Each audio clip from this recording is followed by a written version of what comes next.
Кешеләрдән бер кемнең дә хакы юк, нәрсәдер булса уйлап чыгарырга, нәрсәдер булса, ниндидер булса уйлап чыгарган гыйбадәтләр кылып яшәргә, изге гамәлләр кылырга, әгәр дә моның асылы Коръәндә һәм Сөннәттә юк икән. Ни өчен мин кузгалттым менә шу теманы? Чөнки мин аны субханалла кузгалтырга уйламас та идем. Уйлап та карамас идем, әмма дә ләкин соңгы арада менә шу Раҗаб аена якынлашыр алдында, яисә Раҗаб аеның башында социаль шәбәкәләрдә, мәгълүмат чараларында субханалла нинди генә ялган белән тутырмадылар. Ялган сөйлиләр әлеге ай хакында. Артыгыннан, кирәгеннән артык изгеләштереп, бөтенләй динебездә, шәригатебездә бернинди дәлил булмаган нәрсәләр сөйләп, әлеге айны зур-зур гыйбадәттә үткәрергә чакыралар. Уйлап чыгарылган ялган хәдисләр, ниндидер тарихлар сөйлиләр. Һәм шуңа күрә дә кардәшләребезне кисәтү йөзеннән, аларга аңлату йөзеннән нәрсә соң Раҗаб ае? Нәрсә эшләргә тиешсең без Раҗаб аенда? Менә кайбер кешеләр радиода булсын, телевизорда булсын, газеталарда булсын сөйләгән кешеләрнең сүзләре хакка туры киләме соң? Менә шуларны карап китербез һәм Аллаһ Тәгаләдән ярдәм сорыйбыз, безгә әлеге хезмәтне сезгә ирештерергә ярдәм итсен дип, безнең йөрәкләребезгә, күңелләребезгә шушы сүзләр барып җитсеннәр дип. Мушриклар, урысча әйтсәк, многобожниклар дип атала инде ул. Исламга кадәр шушы харам айларны алар да бөекләделәр, зурладылар, шулай Раҗаб аенда. Әмма алар Раҗаб аен ураза тотып үткәрделәр. Ягъни менә без Рамадан аенда ничек ураза тотабыз, алар Раҗаб аен ураза тотып үткәрделәр. Һәм бүген, ни кызганыч, бүген көндә дә шундый кешеләр бар мөселманнар арасында, Раҗаб аенда уразадагы кебек ураза тоталар. Рамазан аендагы кебек ураза тоталар. Ягъни көн сайын ураза тоталар. Булар уйлыйлар, бу изге гамәл дип.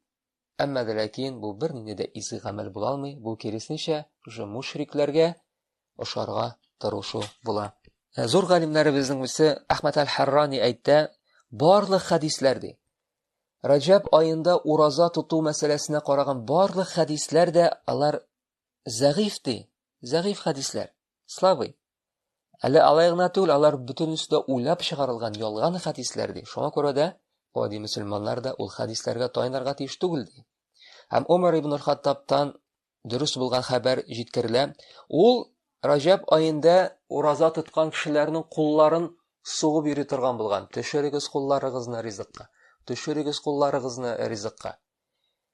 Раҗаб аен Рамадан аена ошатмагыз. Раҗаб аен җаһилияттә бөекләделәр. Һәм ислам килгәннән соң буны калдырырга кирәк, бу калынды, бу калдырылды дип мөселманнарны куштырнаклар эчендә җәзалап, кыйнап йөргән менә шушы ураза тотканнар өчен Раҗаб аенда. Шулай Ибн Аббастан килгән хәбәрдә әйтелә, берегез дә Раҗаб аенда ураза тота күрмәсен. Уйлап та карамасын моның турында ди. Рамадан аенда ураза тоткан кебек. Ягъни монда нәрсә дигән сүз? Көн сайын ураза тотмагыз. 29-30 көн буе ураза тотмагыз дигән аңлата. Әмма дә ләкин башка көннәрдә кайбер көннәрдә ураза тотсын, кайбер көннәрендә ифтар эшләсен ди, авызын ачсын ди. Әйе, сүз дә юк. Раҗаб, без әйттек, бу харам айларның, изге айларның берсе. Һәм шулай Ибн Аббастан һәм Катададан да хәбәр ителгән сүзләр бар. Алар шушы айны күбрәк изге гамәлләр кылырга, Аллаһ Тәгалә яраткан гамәлләр кылырга өндәгәннәр, чакырганнар. Әмма бу бер дә аңлатмый, динебездә булмаган, шәригатебездә дәлил булмаган нәрсәләрне дә монда кертеп, арттырып гыйбадәт кылу турында. Шәригатебездә бер кайда да юк. Менә Раҗаб аенда менә шундый зикрләр бар. Раҗаб аенда менә шундый гамәлләр бар. Раҗаб аеның фәлән көнендә менә шундый гыйбадәт төрләре бар дип бернинди дәлил дә килми, мөхтәрәм җәмәгать. Кабатлап әйткәнемчә, әйе, Аллаһ Тәгалә Раҗаб аен бөекләде, зурлады, әмма дә ләкин бу зурлау, бу бөекләү нидән гыйбарәт булырга тиешсең? Әгәр син башка айларда да Коръән укыган булгансың икән, арттыр бу айда Коръән укуыңны. Әгәр син башка айларда да садакалар биргән булгансың икән, мөмкинчелек булса арттыр садакаларны шушы айда. Зикрләрне кыла торган булгансың икән, иртәнге кичке зикрләр мисал өчен арттыр бу айда. Күбрәк кыл.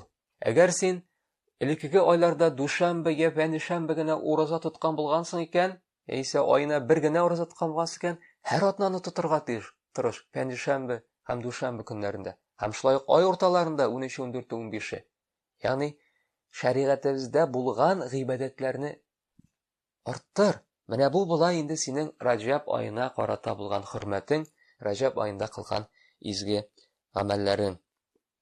Әйткәнемчә, әллә нинди уйлап чыгарылган, ялган дәлилләргә корылган гыйбадәтләр белән үткәрергә тиеш түгел без бу айны. Нинди хәдисләргә таяналар, хәтта кайбер имамнар да, хәзрәт кешеләр дә, хәтта мөнбәрләрдән дә әйтәләр, һәм ялган хәдисләр китерәләр. Мәсәлән, мисал өчен нәрсә диләр? Кем Раҗаб аеның беренче көнен ураза тота, аңа 3 ел буе ураза тоткан әҗер язылыр. Кем Раҗаб аеның икенче көнендә ураза тотса, аңа 2 ел буе ураза тоткан әҗер язылыр. Ә кем 3нче көнендә ураза тотса, әйтерсең лә ул 1 ел буе ураза тоткан әҗер алыр. Ә башка көннәрдә ураза тотса, һәр көн өчен 1 ай ураза тоткан әҗер алыр диләр. Субханаллах. Бу ялган, мөхтәрәм җәмәгать. Бу ялган һәм пәйгамбәребезгә саллаллаһу алейһи ва саллям яла ягы була. Чөнки моның берсе дә безнең динебездә юк. Һәм шулай ук нәрсә диләр? Кем Раҗаб аеның башында, уртасында һәм ахырында ураза тотса, ул җәһәннәм утыннан котылыр ди. Бу да уйлап чыгарылган хәдис, мөхтәрәм җәмәгать. Һәм шулай ук әйтәләр, янәсе пәйгамбәребез саллаллаһу алейһи ва саллям әйткән, Раҗаб ул Аллаһ Тәгаләнең ае, Шәгъбан ул минем аем, ә Рамадан ул минем уммәтемнең ае дип. Бу шулай ук ялган хәдис, уйлап чыгарылган хәдис. Һәм моны берничек тә пәйгамбәребезгә юнәлтергә, пәйгамбәребез моны әйтте дип әйтергә ярамый. Ураза мәсьәләсендә бездә әле бәлки бик киң таралыш алмагандыр, әмма дә ләкин менә хәзер әйтеп китәсе килә икенче чираттагы бер бидгатьне, монсы инде таралу алган. Хәтта намаз вакыты расписанияларында да моны әйтеп куялар. Менә бу көнне шундый көн дип. Нинди көн турында бу? Рагаиб кичәсе. Рагаиб кичәсе диләр. Нәрсә соң Рагаиб кичәсе? Аллаһу а'лам, нәрсә соң Рагаиб кичәсе? Чөнки динебездә бернинди дәлил дә юк Рагаиб кичә. Ләкин менә социаль шәтәләрдә бер мәчетнең битендәге мәгълүматны укып китик әле. Нәрсә микән Рагаиб кичәсе? Аларның фикере буенча. Рагаиб сүзе гарәп теленнән тәрҗемәдә теләкләр ва моратлар дигән мәгънәгә туры килә. Рагаиб ислам дине буенча Аллаһ гафу ва рәхмәтен кулларына күбрәк иттереп бирелгән һәм дугалар кабул ителә торган кичә. Игътибар итегез, нәрсә дип язалар әле? Ислам дине буенча дип. Субханаллах. Мөхәммәд пәйгамбәрнең әтисе Габдулла белән әнисе Әминәнең никахлашкан кичә дип санала.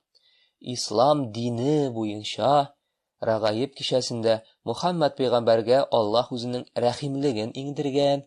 Бу кичтә шиксез күп фәрештәләр иңгән. Машалла. Улар кадер кичә белән бутамадылар микән моны? Пәйгамбәр Аллаһка шөкерләр кылып 12 рәкъәгать нәфил намазлары кылган дип сөйләнә. Менә сөйлисез шул. Никах Расулыбыз саллаллаһу алейһи ва саллямның сөннәте ва Раҗаб аеның беренче атна киченә туры килә торган Рагаиб кичәсе безгә шул хакта искә төшерә дә инде ди. Субханалла, машалла. Һәм сорыйсы килә, кайда соң сезнең дәлилегез? Менә бу ислам дине буенча Рагаиб кичәсендә пәйгамбәребезгә рәхмәт иңгән һәм бик күп фәрештәләр иңгән. Ислам дине буенча гынахлар 12 рәкъәгать нәфил намазы укыла икән Рагаиб кичәсендә. Ислам дине буенча дугалар кабул кылына икән бу көнне. Һәм ислам дине буенча анда бу никах пәйгамбәребезнең сөннәте икәнлегенә дәлил итеп тора. Шуны искәртә безгә. Субханалла. Матур язылган, матур язылган. Һәм ышанырга да мөмкиннәрне, чөнки моны мәчетнең битендә язылган. Рагаиб кичәсе. Ярый мөхтәрәм. Кайчан үткәрәләр моны Рагаиб кичәсе? Аларның сүзләре буенча Рагаиб кичәсе Раҗаб айының беренче җомга кичендә үткәрелә. Ягъни менә пәнҗешәмбе, кояш баый, магриб, кояш баеганнан соң бит безнең җомга көне булып чыгыла. Кояш баегач, Рагаиб кичәсе килеп җитә икән. Һәм менә шушы магрибтан акшам намазыннан алып ясу намазына кадәр булган арада 12 рәкъәгать нәфил намаз укыла икән. Машалла. Һәм ул гади генә намаз түгел, үзенең кайбер тәртипләре, кагыйдәләре дә бар икән әле ул намазның. Машалла. Менә салату рагаиб намазы. Һәм янәсе шушы намазны укып бетергәч, Аллаһ Тәгаләгә дуга белән дәшсәң, Аллаһ синең дуаңа һич шиксез җавап бирә икән. Аларның сүзләре буенча. Кабатлап әйткәнемчә, инде булар барысы да ялган, мөхтәрәм җәмәгать. Беренчедән бернинди дәлил дә юк. Китерегез әйтә пәйгамбәребезнең сүзләрен. Һәм шуны әйтәсе битәсе килә, менә бу Рагаиб кичендәге намаз дигән нәрсә Хиҗри ел исәп буенча 4нче гасырда гына керә. 400 ел үткәч пәйгамбәребезнең үлеменә субханалла. Хоп, каяндыр яңа шәригать килеп чыга, яңа ислам динен уйлап чыгаралар да булып чыга. Һәм 12 рәкъәт намаз килеп чыга икән, машалла. Зур галимнәрнең берсе, билгеле галимнәрнең берсе Абу Шама аль-Мақдиси әйтә, Наблус дигән шәһәрдәге бер кеше булган ди, менә шул кеше уйлап чыгарган менә шушы 12 рәкъәт намазны ди. Димәк, менә бу Рагаиб кичәсе дигән нәрсә, мөхтәрәм җәмәгать, юк шәригатебездә. Бер нәрсә дә эшләргә кирәкми. Дуганы аны былай да укырга кирәк. Аллаһ Тәгалә синең дугаңа былай да җавап бирә. Әгәр шартларын үтәгән булса. Һәм Имам ан-Нававидан сорадылар, менә шушы Рагаиб кичәсендәге намаз хакында һәм нәрсә ди? Бу иң кабахат бидгатьләрнең берсе ди. Моны калдырырга кирәк диде. Һәм моннан ерагаерга кирәк ди. Һәм кем менә буларны кыла, шуларны әрләргә, сүгергә кирәк диде. Һәм кешеләр алданмасыннар ди. Теге матур-матур китапларда язылган булуларына карап ди. Чөнки бу китапларда да язылган. Ләкин кешеләр алданмасын, чөнки моның асылы динебездә юк диде. Һәммәгез дә белә Аишадан килгән хадисне. Радiyallahu anha ул әйтә: "Ман ахтафа фи амрина хада ма лайса минху фахуа раддун." Кем безнең эшебезгә, ягъни безнең динебезгә аннан булмаган нәрсәне кертә, аңа катнашы булмаган, ул кире кагылыр ди. Ягъни кабул булмаячак. Һәм һәр вакытта да, әгәр без нинди дә булса фикер каршылыклары күрәбез, аңлашылмаучанлык күрәбез, һәр вакыт Аллаһка һәм пәйгамбәребезгә моны кайтарырга тиешбез. Аллаһ Тәгалә юкка гына әйтми. Ниса сурасында әйтә: "Әгәр дә сез инде дә булса мәсьәләдә фикер каршылыгына тарыйсыз икән, фикер каршылыгы очратасыз икән, ул чагында Аллаһка һәм аның илчесенә кайтарыгыз бу мәсьәләне, бу сорауны ди. Әгәр дә сез Аллаһка һәм соңгы көнгә иман китергән булсагыз ди. Әгәр дә сез чын мөселман икән, иман китергән мөселман дип әйтәсез икән, менә нинди дә аңлашылмаган мәсьәлә булды икән, Аллаһка кайтарыгыз һәм Аллаһның илчесенә кайтарыгыз. Яки Куранга һәм Сөннәткә карагыз.